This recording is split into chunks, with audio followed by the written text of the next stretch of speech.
예, 다음은 문화 다양성 가치 확산을 위한 미디어 소통의 필요성에 대해 현장의 이야기를 전해주실 분입니다. 평화, 인권, 공존의 철학을 바탕으로 한국 사회에 이주한 외국인들을 한대하고 함께하기 위해 설립된 이주민 센터 친구의 변호사신데요. 영등포 대림동에서 인권 법률 상담, 이주 인권 교육을 진행하고 영화, 청년 경찰, 범죄 도시 등의 법률 대응을 위한 깁니다. 공동대책위원회에 법률 관련 업무를 지원한 이주민 센터 친구의 이조 변호사님을 모시고 청년 경찰 대림동 현장에서 바라본 혐오에 대해 이야기를 들어보시겠습니다. 저는 이주민 센터 친구에서 지금 상근 변호사로 일하고 있는 이재호라고 합니다. 그래서 굉장히 엄마무시하게 소개를 해주셨는데 사실 저는 이제 이주민 센터 친구에서 함께 이제 일을 한지는 얼마 되지 않았어요. 그래서 방금 이제 신정학 교수님이 설명해주신 청년경찰 소송에 대한 것도 저희 선배 변호사님들이 많이 진행을 하셨고 많은 논의들을 해주셨어요. 근데 제가 이 얘기를 하는 이유는 뭐냐면 어쩌면은 제가 여기서 활동을 하고 있지만은 새롭게 이 문제를 접근하는 사람으로서 어떻게 보면은 지금 방송을 보시는 여러분들에게 더 공감될 수 있는 위치에서 어떻게 보면 목격자로서 말해줄 수 있는 게 있지 않을까라는 차원에서 제 어떤 이력을 간단히 설명을 했고요. 그래서 저는 이제 옆에서 이렇게 지켜본 사람으로서 어떻게 느꼈는지, 그리고 정말 그 혐오에 대한, 그러니까 미디어를 통한 혐오의 실체가 존재하는지, 그러면 어떤 식으로 우리가 이것을 새로운 미디어를 이렇게 다루고 그다음에 생각을 해봐야 될지에 대한 저의 짤막한 이제 생각을 이야기하겠습니다. 네, 그럼 시작하겠습니다. 네, 대림동 지도죠. 네, 저희 이주민 센터 친구는 이렇게 있습니다. 자세히는요, 이 안에 있어요. 빨간 점 보이시나요? 네, 되게 애매한 곳에 있죠. 영등포구와 구로구 지역 경계선에 있어서 두 군데서 막 이렇게 같이 넘나들면서 일을 하고 있습니다. 그래서 덕분에 재밌는 상황들 많이 접하게 되는 것 같아요. 그러니까 어쨌든 우리 현재 한국 사회에서 대림동이라고 한다고 하면은 어떤 중국 동포, 중국이라는 어떤 이미지와 연상되는 생각을 배제할 수가 없겠죠. 저는 이제 온 지 1년밖에 안 됐지만은 이주민 센터 친구라는 곳이 7년간 이 지역에 있으면서 굉장히 서로 관련이 없을 것 같은 키워드들, 미디어, 법률 문제, 혐오와 차별, 중국 동포, 이런 아무런 관련이 없을 것 같은 키워드가 교차하는 지점이 있었고, 그게 아까 전 발표자께서 소개해 주신 청년경찰 소송이었던 것 같습니다. 저는 약간 미디어와 어떤 법률적인 시각을 접목하는 차원에서 이 청년경찰 소송에 어떤 의미가 있었는지를 조금 설명드리려고 해요. 그래서 나오는 것처럼 무엇이 법적으로 문제되는가인데 제가 오늘 말씀드리고 싶은 거는 인과관계라는 거예요. 네, 갑자기 뜬금없이 인과관계. 네, 조금 자세히 설명을 드리면 결국 이런 거죠. 그러니까 인과관계라는 게 뭐냐면은, 그러니까 법률적인 차원에서 요구하는 인과관계라는 게 이런 거죠. 그러니까 청년 경찰 때문에 진짜 그 개개인에게 부정적인 영향이나 직간접적인 손해가 있었냐는 거예요. 그것을 밝힐 수 있냐는 거죠. 근데 사실 직관적으로는 되게 이해가 되는 부분일 수도 있어요. 그러니까 제가 이거를 왜 했냐면은, 우리가 이제 사람들한테 미디어에서 혐오 표현의 대상에 대해서 물었을 때, 아까 같은 경우는 청년경찰에서 비춰지는 중국 동포에 대해서 우리가 물어봤을 때 이렇게 양측으로 나뉘는 것 같아요. 그것에 대해서 부정적으로 바라보시는 분들과, 내지는 그냥 영화는 영화니까, 오락이니까 뭐 문제 없지 않아? 라고 바라보시는 분들의 이야기를 좀 양쪽에 나눠봤어요. 우려를 표하시는 분들은 뭐 당연히 이미지가 안 좋아지지, 이미지가 안 좋아지죠, 중국 동포들의. 아무래도 부정적인 이미지가 영향을 끼치지 않을까요, 삶 속에? 아니면은 사람들이 안 좋게 생각해요, 이런 이야기들. 혹은 이제 어떤 부정적인 영향을 이제 부정하시거나 공감하지 못하는 분들은 이렇게 말씀을 하시죠. 그런 건 그냥 머릿속에만 있는 거지, 그냥 이미지일 뿐이잖아. 그리고 이런 것들, 사실 이게 되게 중요한 말 중에 하나인데, 실제 네 얘기도 아니잖아. 그리고 뭐 이런 것들, 그냥 단순히 주관적인 생각일 뿐이야, 이렇게 얘기하시는 분들이 많아요. 근데 사실 근데 이런 이야기들은 뭐냐면 결국에는 어떻게 보면 좀 추상적이고 주관적이고 약간 직관적인 이야기들인 거죠. 그런데 제가 아까 전 슬라이드 설명했던 이 인과관계라는 것은, 그러니까 이런 그 법정에서 요구하는 인과관계는 이런 거예요. 내가 50만 원짜리 물건을 깨부셔서 실제로 50만 원 손해가 났어 라든지, 아니면은 정말 내가 A라는 특정 사람을 정말 괴롭히고 그것들이 실제로 있어서 그 사람에게 뭐 예를 들어서 저의 괴롭힘 때문에 그 사람이 만약에 뭐 정신과에서 치료를 받아가지고 그런 어떤 그런 치료를 받게 된다면은 그 병원비, 그러니까 굉장히 사실 우리가 이렇게 직관적으로 생각할 수 있는 그런 부정적 영향 이런 게 아니라 굉장히 실체적이고 실증적이고 조금 이건 저는 부정적 의미를 조금 담아서 얘기한다면은 숫자로 표현될 수 있는 그런 손해를 사실은 요구를 하는 것이죠. 그럼 청년 경찰 소송이 과연 그런 게 있는가라고 한다면 아까 이제 신정 교수님께서 말씀해 주셨던 것처럼 1심에서는 기각이 되었거든요. 그러니까 첫 번째 재판에서 기각이 되었는데 그 얘기는 그런 부분들이 인정이 되지 않았다라는 것이죠. 그래서 사실 단순히 이 미디어의 혐오 표현이 실제적인 피해를 주고 누군가의 인권을 침해한다고 했을 때 그냥 그것이 안 좋아요. 도덕적이고 관념적인 얘기로만 끝날 수 있으면은 조금 시간을 덜 들일 수도 있겠지만 현실로서는 그렇지 않다라는 어려움이 있는 거죠. 그렇기 때문에 제가 이제 이거 신정환 교수님의 그 소개해 주셨던 그 연구를 갖고 왔는데 밑에 보시면은 본 논문은 요게 이제 방송 보시는 분들은 글자가 잘 안 보일 테니까 제가 필요한 부분만 읽겠습니다. 청년 경찰이 고등학생 수용자에게 미치는 효과를 실증적으로 고찰했다. 청년 경찰을 통해 형성된 시청자의 인지, 정서, 행위적 의사사회의 상호작용과 유사현실 인식이 실제로 그러니까 고등학교 학생들 이걸 본 고등학교 학생들의 조선족에 대한 현실 인식에 어떤 영향을 미치는지를 조사하고 또 조선족에 대한 태도에 미치는 영향을 살펴보았다는 이런 사회 연구들이 많이 필요한 거죠. 그리고 저희 소송에서도 실제로 신정 교수님과 다른 분들이 이런 연구를 통해서 방금 제가 말씀드렸던 실증적인 그 혐오의 실체를 입증하려 노력을 했던 거고요. 어렵습니다. 그래서 사실 그런 것 같아요. 청년경찰 소송이 갖는 의미는 특히 상근 변호사로서 저한테 갖는 의미는 실제로 이 청년경찰이라는 영화가 중국 동포 개개인에게 어떤 형태 그리고 어떤 방식으로 부정적인 영향, 직간접적인 손해를 끼치는지를 단순히 어떤 관념이나 개념 그런 이야기가 아니라 그 피해를 입증하고 실증하는 것이 필요하다는 그래서 앞선 제가 소개를 해줬던 이런 연구들이 필요하다는 그런 의미를 시사점을 주고 있는 것 같아요. 그래서 이제 정리를 하자면은 이제 미디어를 통한 혐오 표현의 피해 그 실체가 무엇인가를 고민하게 해주는 그런 계기였던 것 같습니다.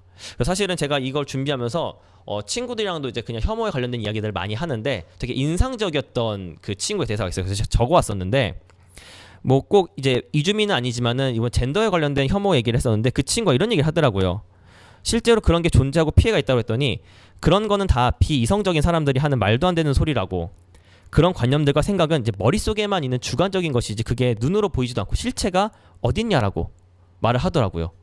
저도 당장에 대답 못 하겠더라고요. 왜냐면은 아까 말씀드린 것처럼 50만 원짜리 물건을 깨부수는 그런 형태의 입증할 수 있는 것이 아니거든요. 그래서 제가 이 얘기를 조금 강조하는 이유는 사실 이 영상을 보시는 분들은 문화 다양성과 이런 이슈에 관심을 많이 갖고 계시는 분들이 보지 않을까 싶어요. 하지만 우리가 함께 대화를 나눠야 될 사람들은 그런 부분들에서 공감을 못 하시는 분들 그 혐오의 피해 실체를 입증했으면 좋겠다라고 그 설득을 요하시는 분들이 있을 수도 있다는 생각이 들거든요. 그래서 법률적인 문제의 관점에서 그 부분 메시지를 좀 전달하고 싶었습니다. 다행인 거는 이제 저희가 항소를 했고 이런 연구들의 노력의 결과로 2심에서는 화해 권고 결정이 나왔어요. 그러니까 화해 권고 결정 뭐냐면은 청년경찰 영화를 만든 쪽과 그 피해 대상자였던 그 원고 쪽이 서로의 그 화해를 하고 진심어린 사과를 해라라는 결정이 나온 거죠. 되게 법원치고는 되게 말랑말랑한 그런 결과죠. 네, 사실 굉장히 의미 있는 결과라고 볼 수도 있을 것 같습니다. 왜냐하면은 기각이라고 하는 거는 말 그대로 너의 주장이 틀렸다라는 것인데 이 화해 권고 결정은 이 안에서 양 당사자가 합의할 수 있는 지점이 있다라는 것을 이제 판결로 내려준 것이거든요. 그래서 그런 부분에서 한 단계 진일보한 것이 아닌가 이렇게 생각을 하고 있습니다. 자, 그러면 여기까지만 얘기하면 이제 너무 어둡기만 하니까 제가 아까 말씀드렸던 그러면은 이제 대림동에서 그 청년경찰 소송 말고 미디어로 인한 혐오 피해 사례가 실제로 존재하는지 활동가 입장에서 어떤 것들을 목격하고 있는지와 앞으로 우리가 어떤 미디어를 접해야 될까를 이제 설명드리려고 하는데 자, 미디어는 이제 여러 가지 종류가 있잖아요. 영화도 있고 소설도 있고 책도 있고 뉴스도 있고 인터넷도 있고 SNS도 있고 방금 청년 경찰 같은 것이 이제 영화라고 한다면 제가 지금 설명드릴 거는 이제 뉴스와 인터넷과 SNS라는 미디어를 통해서 있었던 이제 혐오에 대한 이야기를 하려고 해요. 최근에 코로나19 사태가 굉장히 크게 있었죠. 첫 번째 말씀드리고 싶은 미디어는 뉴스입니다. 네, 인터넷이기도 하고 뉴스이기도 하죠. 꽤 많이 문제가 되었던 뉴스였어요. 르뽀로 해가지고 모 언론사에서 대림동 차이나타운 가보니 가래침 뱉고 마스크 미착용 위생 불량 심각 이러한 이제 기사를 내었고 안타깝게도 이 기사는 사실에 근거한 것이 아니라 이제 이 기자분께서 대림동을 다니면서 뭐 중국 동포로 보이는 듯한 뭐 약간 이런 식의 어떤 그 자신의 추측에 근거한 이런 기사 르포 기사를 썼는데요. 이 내용을 좀 더 자세히 보시고 싶으시면은 지금 뭐 시청하시는 시청자분들이나 이제 보시는 분들 요 오른쪽에 있는 이 와중에 반중 혐오 부추겨 조회수 올리는 언론들을 검색하시면은 더 많은 사례들을 보실 수가 있습니다. 네, 이렇게 그 코로나19 사태를 통한 어떤 중국 동포를 겨냥한 혐오 뉴스 하나만 보여드렸고요. 그다음에 이제 SNS를 통해 퍼지는 건데 혹시 오해하지 마시라고 요 스크린샷은 그냥 제가 설명을 위한 이미지를 딴 거지 제 친구들과 카톡하는 거지 실제 그 혐오 표현이 왔다 갔다 했던 카톡방은 아니라는 거. 네. 그래서 이런 식으로 중국인 입국 금지 요청 이런 식으로 SNS나 어떤 인터넷상에서도 많은 혐오 표현들이 있었습니다. 제가 말씀드리고 싶은 또 혐오는 어떤 거였었냐면은 실제로 이제 학교 학생들이 굉장히 또 SNS나 카톡 같은 거 많이 활용하잖아요. 자기들끼리 대화를 할 때 정말 장난식으로 이제 중국 동포 친구들이 있으면은 야 너네는 중국으로 돌아가라. 너 한국 오지 마. 뭐 학교 오지 마. 코로나야. 그러니까 이런 이야기들을 장난식으로 한다고 합니다. 그런 이야기들 SNS를 통해서 퍼지고 있는 혐오에 대한 얘기들도 드리고 싶었어요. 그러면 이런 표현들이 과연 진짜로 그 사람 개개인에게 아까 제가 계속 말씀드렸던 이런 미디어의 어떤 표현들, 미디어의 어떤 내용들이 실제로 그 사람들에게 피해를 주냐라고 한다면 좀 안타깝고도 감사하게 제가 어쨌든 그런 중국 동포들 그 당사자들의 이야기들, 차별에 대한 그런 피해에 대한 증언들을 할 수 있는 장소에 가서 좀 이렇게 옆에서 이야기를 들어볼 수 있는 기회가 있었어요. 그래서 인권위에서 코로나19 관련 혐오 및 차별에 대한 대응 간담회에서 나왔던 발언들인데요. 이런 이야기들이 있었습니다. 중국인이라는 이유로 식당에 갈 수가 없었다. 주변에서 우리를 고위험금 취급한다. 그리고 실제 학교에 들어왔던 클레임 중에 하나인데 중국 아이들이 학교에 오면은 나는 아이를 이제 학교에 보내지 않을 것이다. 이러한 민원 전화를 받았다고 하십니다. 사실은 이런 것들이 어떻게 보면은 제가 활동가로서 현장에서 살펴볼 수 있는 그런 그 미디어를 통한 혐오의 어떤 피해 사례의 실체라고 볼 수가 있는 거죠.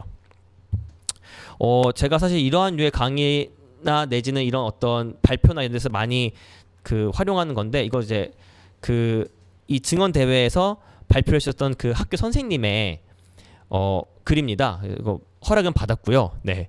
그래서 요거는 한번 같이 공유하고 싶어서 읽어드리려고 해요.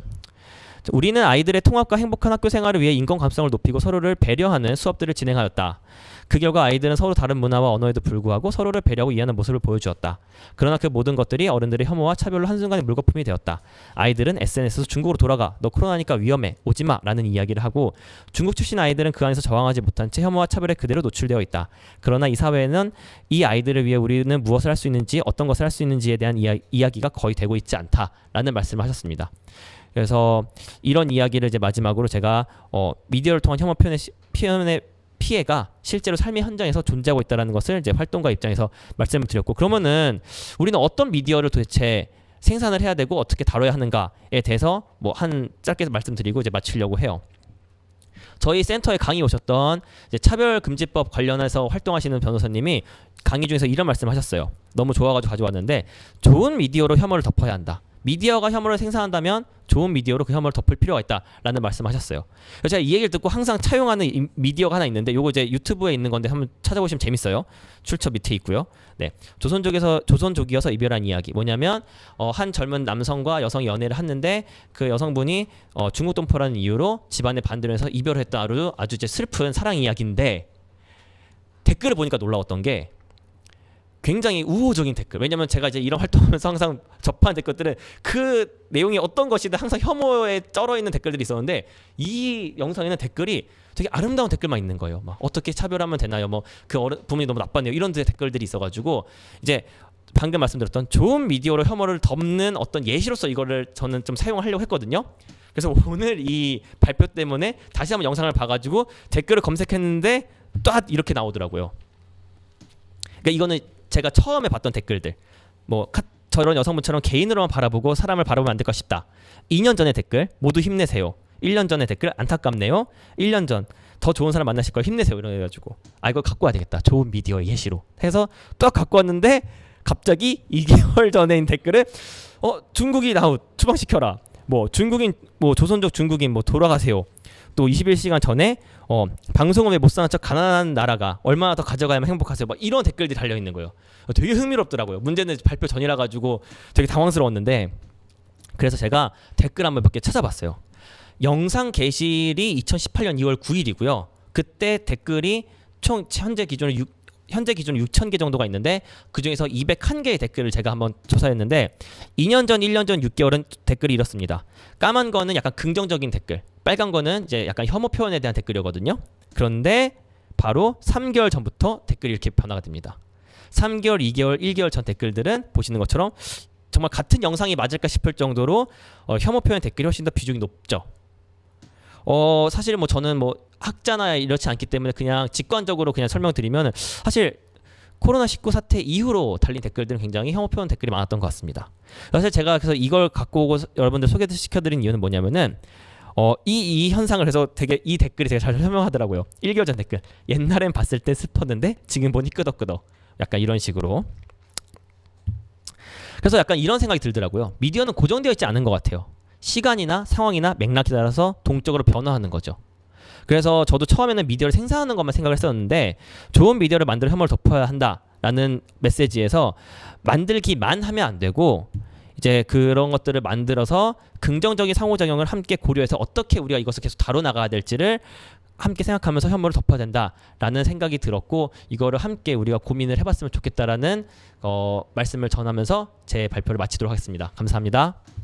네, 저는 대림동은 양꼬치 먹으러 밖에 안 가봤는데 그 저한테도 그런 이제 중국 동포들, 중국 분들에 대한 혐오가 있다고 저도 반성을 합니다. 그래서 코로나19 사태 초기에 식당 갔을 때 뭐 옆에 계시던 분들이 중국어를 사용했는데 괜히 더 쳐다보게 되고 괜히 피하게 되는 제 모습을 제가 발견한 적이 있었거든요.